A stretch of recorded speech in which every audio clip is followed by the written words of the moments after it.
Good morning, everyone. This is Marvin G, and I'm coming straight from the USPS, starting my workday. Wanted to take you guys along so you guys can see what a post guy does during the day, and hopefully continue showing you guys what we do on a daily basis. Um, and just so you guys can get a feel of what we do and how we do it and how hard work it is. It's not as simple as what people think. Excuse me. It is much harder than what people think. You're working, you're on your feet for 10, 12 hours a day, and with hardly no time for a break. Um, but we continue working hard. It's for the United States Postal Service. And who better than guys that want to work hard and love what they do? I've been with the company now 2 years, and I'm very happy at this job. I love it, and I know you will love it too if you had the opportunity to get this job. The story behind it, I was blessed to get this job, and I mean really blessed. My life was tough, just like a lot of millions of people. I understand, and I got my own story. You know, I know I'm smoking, and I'm sorry about that, guys, but it's what I do daily. So I'm gonna turn the truck on now, and we're gonna be heading out. Coming out of Worcester, Massachusetts, and I know there's been a lot of talk about the USPS in the media, in the news, everywhere. And I just wanted to make sure you guys know that a lot of that news is really not true. Even though, yeah, there are some mail delays. I mean, we handle millions of letters nationwide, worldwide. Of course, there's gonna be some delays, but we strive to not make any delays happen. That's one of our focuses, is to make sure that we deliver every piece of mail, every package that we get on time and professionally done. So you guys can get a look at exactly, what the media puts out there is not even accurate. I mean, yeah, we've been struggling, I guess, financially. I don't know. I mean, I'm always have a job, and I feel blessed about that big time. To have a job, and especially with the United States Postal Service, which is a big company and well known, respected. It's an industry that I hope never falls. So take you on a journey now. Every time we back up, we gotta beep the horn. Sometimes my horn doesn't work. Make sure we don't hit nobody or hit no truck. I'm sorry if you guys can't see me. I'm just backing up.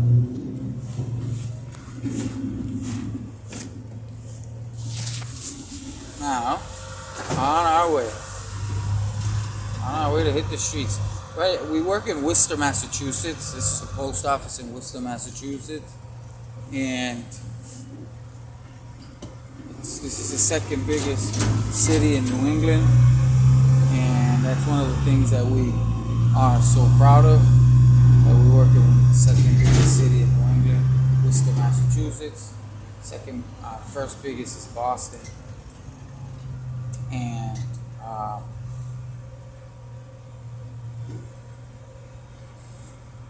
go that away so you guys can hear me and see me better.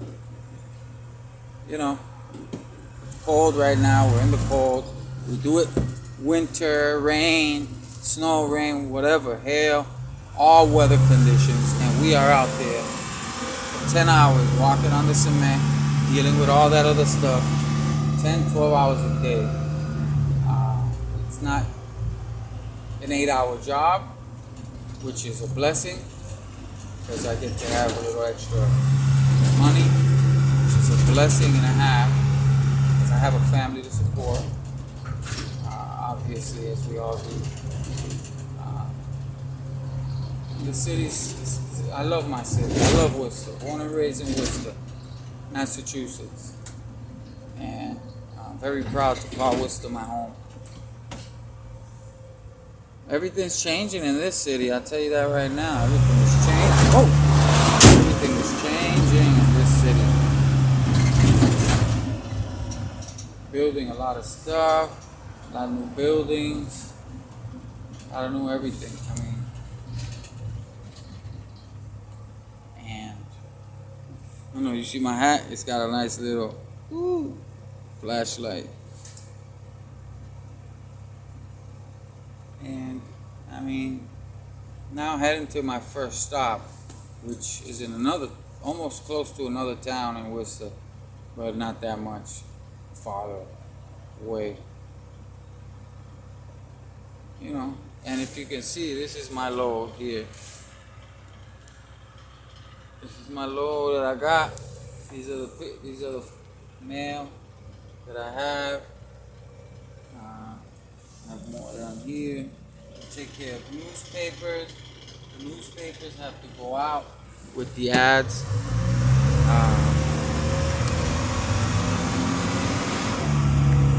out with the ads. So yeah, this is it. You know, we stop. We have breaks.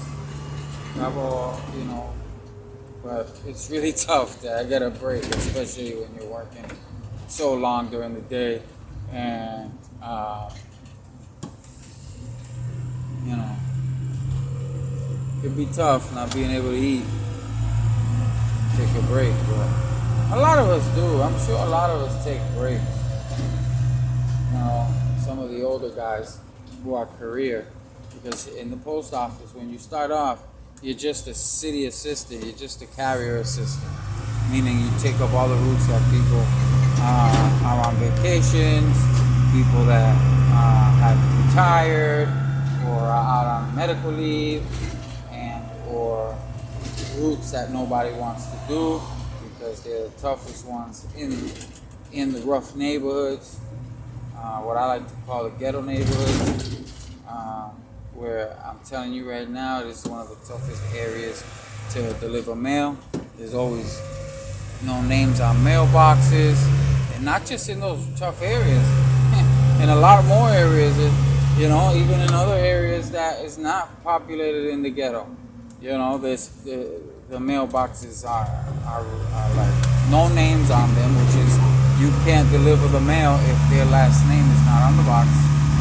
And I don't understand this sometimes, because how are you gonna get your mail if you ain't gonna put your name on there? You know, unless you're avoiding bills and you're avoiding bill collectors' letters and stuff like that. But the mail is so important. I mean, I don't understand why, you know, how people don't take out their mail. I mean, there's boxes that are stuffed to the max that you can't even fit one little letter in there. And it's been like that for 4 or 5 days. And, you know, we still have to deliver. And then we bring the mail back. Customers will start complaining, but you haven't emptied your mailbox. I don't want to sound like I'm on a rant, but I'm just explaining to you what goes on a daily basis as a postal worker. You know, people, oh, that's not tough. Yeah, it is, because you got to bring back a whole bucket of mail that people didn't want. People just didn't want to do it.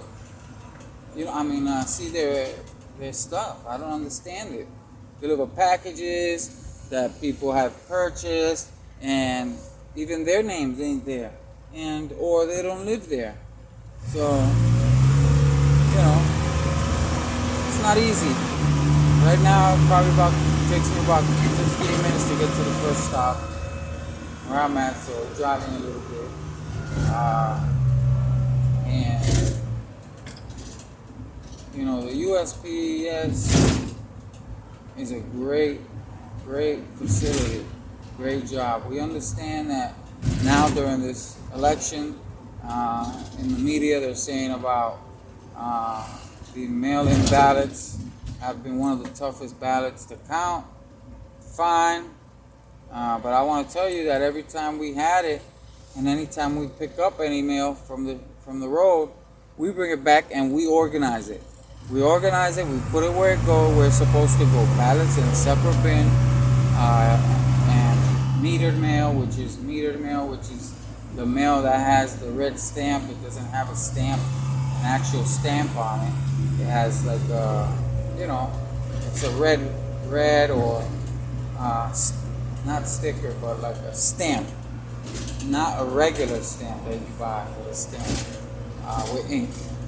And then you have this regular stamp mail with the stamps that people purchase and put on their letters in mail.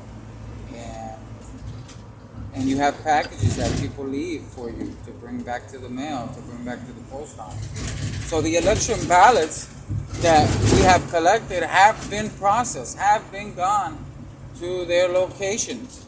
So I'm not understanding why the media is saying that the USPS is still has ballots that are not being collected.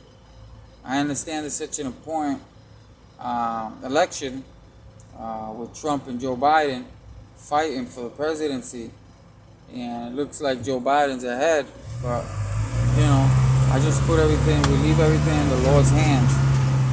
And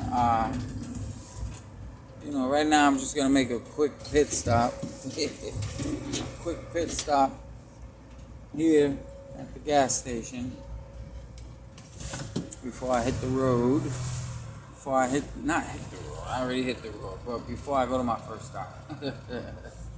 I don't know if you guys would be interested in listening to this video or